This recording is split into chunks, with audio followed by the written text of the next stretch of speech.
When you think of Auburn football, the last name NIX comes to mind for a lot of people. His dad was a big deal back in the day, and in the last 3 years, Bo Nix has been the feature star for the Tigers.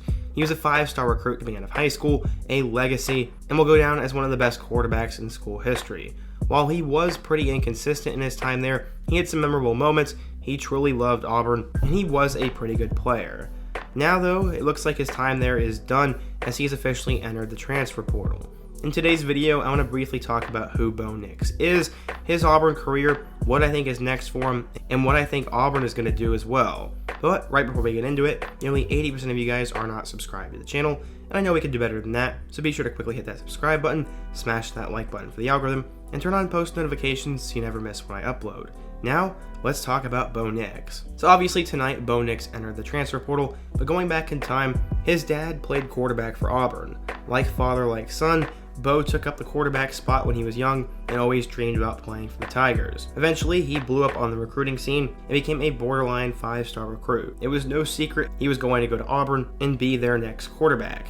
When he arrived, he would compete with Joey Gatewood for the starting spot, but he would beat him out and become one of the first true freshmen to start in Auburn history, and his career was going to start off with a bang. As a freshman in 2019, he'd lead them to a win over number 11 Oregon in Week 1 as he threw a game-winning touchdown pass to Seth Williams, and that set the tone for his career. He would go on to throw for over 300 yards against Mississippi State, and then help them upset number 5 Alabama 48-45, and he got his first Iron Bowl victory. They would unfortunately lose in the bowl game against Minnesota, but he threw for 2,500 yards, 16 touchdowns, with 7 more scores on the ground. Because of that, he was named the 2019 SEC Freshman of the Year, and it seemed like the sky was the limit for Nix. Unfortunately, 2020 was a little bit of a letdown.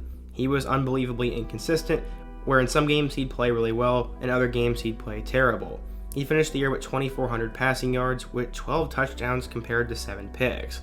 He did also run for 7 scores on the ground, but overall, it was not the best season for Nix. Many were wondering if he had already reached his ceiling as a freshman. In 2021, he threw for 5 touchdowns in his first 2 games, and it looked like things were starting to change.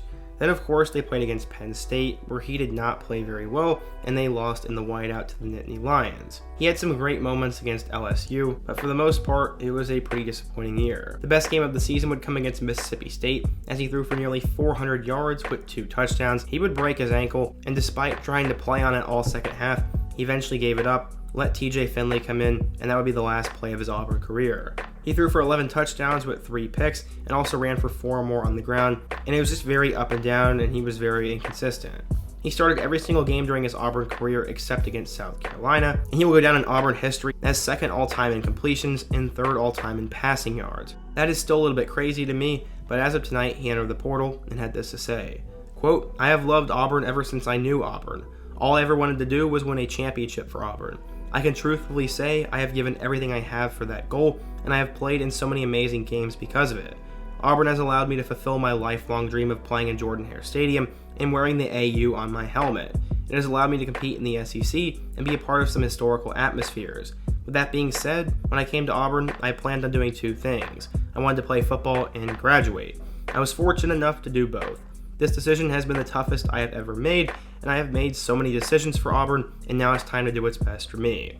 It's time that I move on to the next chapter of my life. I'm going to miss the moments I've had as an Auburn Tiger, and to my teammates, coaches, and friends who have been a part of this journey, thank you. I got the experience of a lifetime, and I have accomplished my goal. I believe Auburn is a special place, and it will be when we work together. Because I believe in these things, I will always believe in Auburn, and I'll always love it. War Eagle." So yeah, Nix is now gone, and it obviously means a lot to him, so why would he potentially leave? Well, there are potentially 3 reasons. Maybe he has always had his eyes on another school, because he is a decently good starting quarterback, and maybe he wants to finish his career somewhere else. Secondly, he might want to go play in a system that could better prepare him for the NFL. While he's not a big-time NFL draft prospect, with the right coaching and with some mechanical fixes, he could maybe find himself in the league as a backup in a few years, and maybe he's thinking about that. Finally, what I think is the most obvious reason is he did not see eye to eye with the staff. People have been questioning whether Bryan Harsin is the man for the job, and Nix was recruited by Gus Malzahn and not Harsin, so maybe he did not see eye to eye with him, and overall, maybe he felt the culture was not the right fit for him. In terms of what this means for Auburn, well, their current quarterback room will consist of TJ Finley, Demetrius Davis, and Holden Geriner. Finley is I don't think his ceiling is that high, and he has not looked that good this year. Demetrius Davis is a project player, and Garner will be a true freshman. I don't like either of those three options to start out next year, which is why I think they go after someone in the transfer portal. Overall, Brian Harsin has a lot to figure out there, but in terms of NIX, I immediately think of UCF.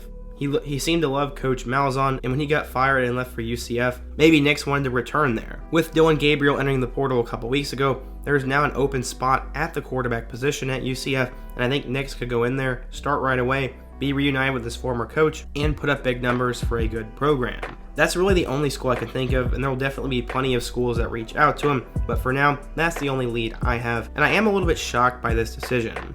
What do you think though? If you're an Auburn fan, let me know what you think of Bo Nix. Where do you think he'll go next, and what's another quarterback or topic I could take a look at in my next video?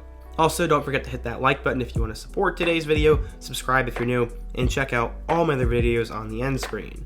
I hope to see you guys again soon, but until next time, peace.